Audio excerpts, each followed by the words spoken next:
Magandang hapon sa inyong lahat, mga kasari-sari. Ito na naman ang inyong palawanyang tindera, si Ate Tintin. Tanong, Ate Tin, magre-renew ka ba o tatalikuran mo na ang iyong maliit na tindahan dahil meron kang malaking problemang kinakaharap ukol dyan sa renew na yan? Siyempre, yan ang aking ichichismis sa inyo, mga kasari. Lalo na sa mga mag-uumpisa pa lang ng kanilang tindahan.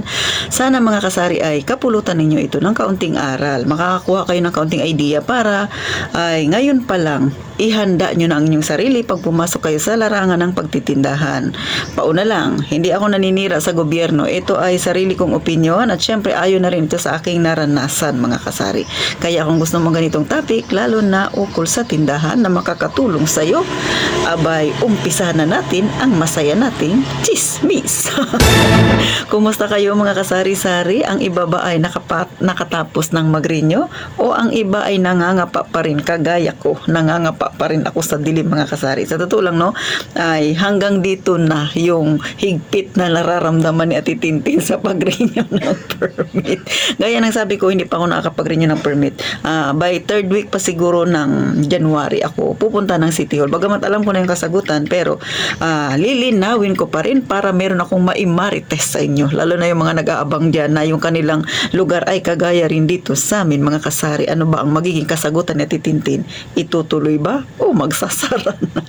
Alam niyo, mga kasari, no, ito yung isa sa mga dahilan din bakit yung iba gustong magtindahan pero maraming iniisip kung itutuloy ba nila talaga yung pagtitindahan o hindi na lang, kasi nga marami na silang nababalitaan at sa mga kaumpisa lang gusto nang magsara kaagad. Kumbaga hindi pa dumarating doon sa punto na talagang nag-peak yung kanilang negosyo ay parang gusto nang bitawan, mga kasari. Alam niyo, isa sa dahilan, no, kung bakit ganon yung nagiging mindset minsan ng isang tao, lalo na yung mga tindero-tinderang kagaya ko na nakakaranas ng problemang matindi ukol sa pagre-renew ng kanilang tindahan.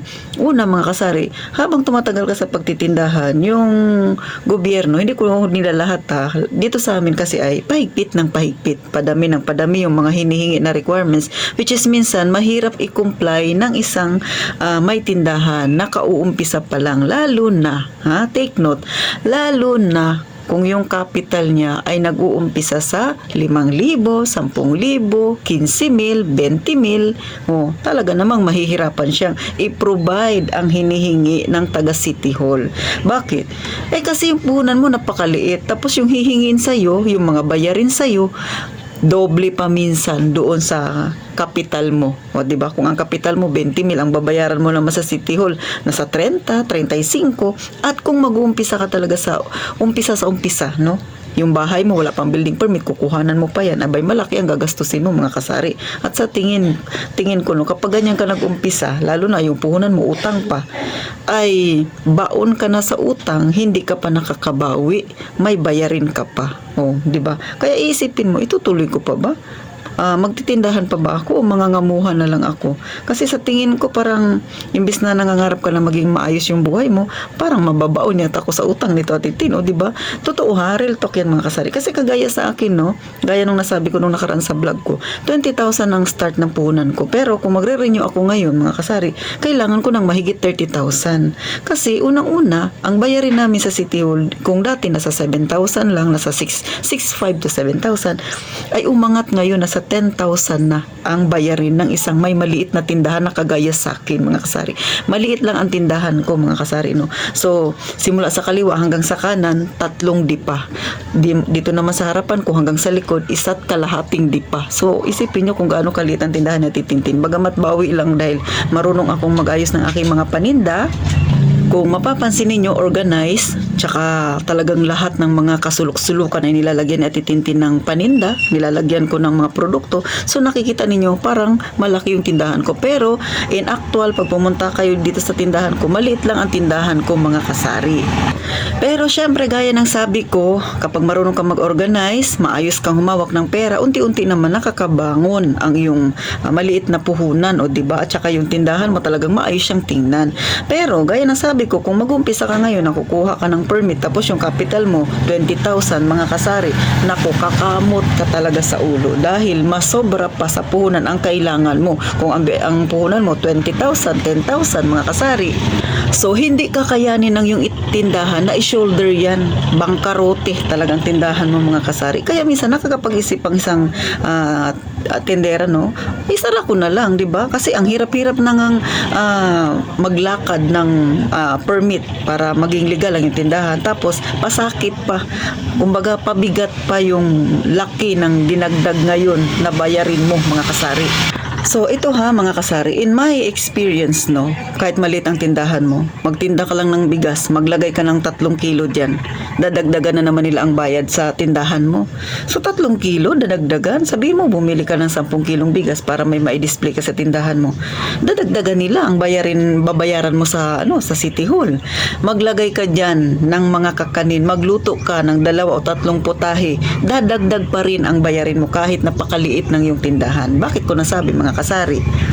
Kasi nga mga kasari, sa sanitation, no, pagka nalaman nila na may malit kang tindahan, tapos naglagay ka ng 2 putahe o 3 putahe ng ulam, nagluto-luto ka, pinagkasya mo lang, nilagyan mo ng kaunting space, abay, pati tubig na ginagamit mo, kailangan pa raw ng inspection. So pag may inspection, may testing, another bayad na naman. O diba? So kunting kibot, pera. Kunting kibot, pera. Hindi ako naninira Ito'y totoo mga kasari. Kasi nung last year, tinanong nila ako kung nagtitinda ba daw ako ng ulam. Sabi ko ay hindi, nagtitinda ba daw ako ng kakanin. Syempre, bawat gagawin mo, abay, may kaakibat na bayarin yan mga kasari. Bawat dagdag mo. O diba nga, pag may tindahan ka, pag may alak ka, mas malaki ang bayaran mo mga kasari. Magtinda ka ng kaunting sigarilyo, dadagdag na naman ang bayaran mo. So depende yan sa assessment nila mga kasari. Paano kung ang tindahan ninyo gaya sa akin, hindi ako nagtitinda ng alak.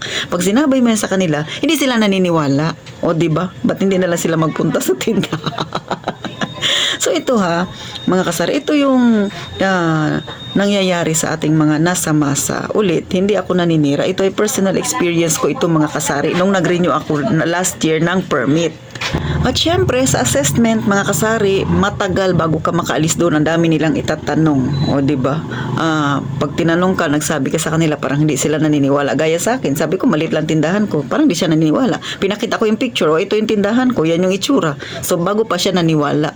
O, mga kasari, no? Kaya, sa totoo lang, minsan, yung isang may tindahan, imbis na ganahan na magbukas ng tindahan, magtayo ng tindahan, pero kapag nalaman niya yung tunay na bayarin ng isang may tindahan, kapag nagtanong-tanong na siya sa mga kapitbahay niya, uurong na lang. At yung iba, kaumpisa pa lang na magtindahan, balak nang itigil ang kanilang pagtitinda, mga kasari. Dahil nga sa may kalakihan ng sinisingil ni City Hall. So kung isipin mo, no, wala pang 50 milyong puhunan mo mga kasari. Gaya sa akin, wala pa akong 50 milyon, nag-start 20 mil lang.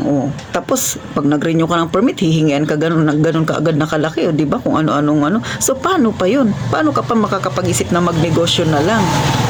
Buti sana kung dito sa amin marami silang mai-offer na trabaho, ay wala din naman. Alam niyo mga kasari, no, kung kayo balak ninyo ng tahimik na buhay, masarap na hangin, sariwang prutas, gulay, sariwang, kumbaga yung environment talaga ay payapa, dito kayo sa Puerto Princesa City, Palawan. Pero kung mag-isip kayo na magnegosyo ng sari-sari store, mag-for good ka dito, tapos magkano lang yung pera mo, ay wag mo nang ituloy. Kasi punta pa lang sa City Hall, malaki na yung kakaining pera. Hindi ako naninira mga kasari, kasi kami dito ng mga may maliliit na tindahan, yan ang problema namin, yung pagkuha ngayon ng permit. Last year problema na namin yung pagkuha ng permit, pero kahit paano naging okay naman. Pero ngayon problema na naman. So taon-taon na lang problema ang pagkuha ng permit. Bago ka man o datihan ka na, ganon pa rin ang sistema. So nasa sa inyo naman yan, no? Kung sa lugar ninyo hindi naman ganon kahigpit, why not? Pero kung mahigpit kagaya dito sa amin, ay talaga naman matinding paghigpit ng sinturon mga kasari. Minsan nga yung mga kakilala ko, no, tsaka yung mga nababasa ko, minsan sabi nila pag nagtindahan ka, yung kita mo hindi sa'yo mapupunta, halos mga 20% lang yung mapupunta sa'yo, yung mapupunta na 80% ay sa mga bayarin mo, kasi mandatory na yung SSS, mandatory yung pag-ibig, tapos may PhilHealth ka pa mga kasari. And then syempre pag nagpunta ka ng City Hall, magpa-assist ka, ituturo ka muna kay Sony, ngayon ganun na. So paano yun mga kasari kung ang kita ng tindahan mo ay maliit lang, tapos ang puhunan mo napakaliit lang din, kauumpisa mo pa lang, tapos ang katerba na kaagad yung hihingin sa'yo, maglalabas ka, wala ka nga ganun kalaking halaga, nangungutang ka nga para may pandagdag, so hindi ka pa nakapag-umpisa ng tindahan, kung sakasakali, baon ka na sa utang. Kaya yung iba, hindi na lang magtuloy, magtindahan na panghinaan na ng kanilang kalooban. Pero sa titintin, fight lang. Gaya na sabi ko sa inyo, malalaman ko yan at ichichismis ko sa inyo kung anong mangyayari. Makakapag-renew ba? O tatalikod na si Ate Tintin sa larangan ng pagtitinda? Hanggang dito na lang. Makakuha sana kayo ng kaunting idea mga kasari. Especially sa mga may kagaya sa amin na ganun kahigpit ang kanilang area. Sa mga nasa areang ganun, tapos wala pang tindahan, nagbabalak magkaroon ng tindahan, ayusin nyo na muna ang inyong magiging puhunan. I-secured nyo muna yung location ninyo. Lahat ng pwedeng hingin, gawin nyo na muna bago kayo magpaumpisang magkaroon ng tindahan. Para pagka may tindahan na kayo, smooth na ang magiging takbo. Wala kayong magiging malaking problema. So paano? Magkita tayo sa sunod na vlog na Titintin. At gaya nga ng palagi kong sinasabi, mag-iingat tayong palagi, mga kasari.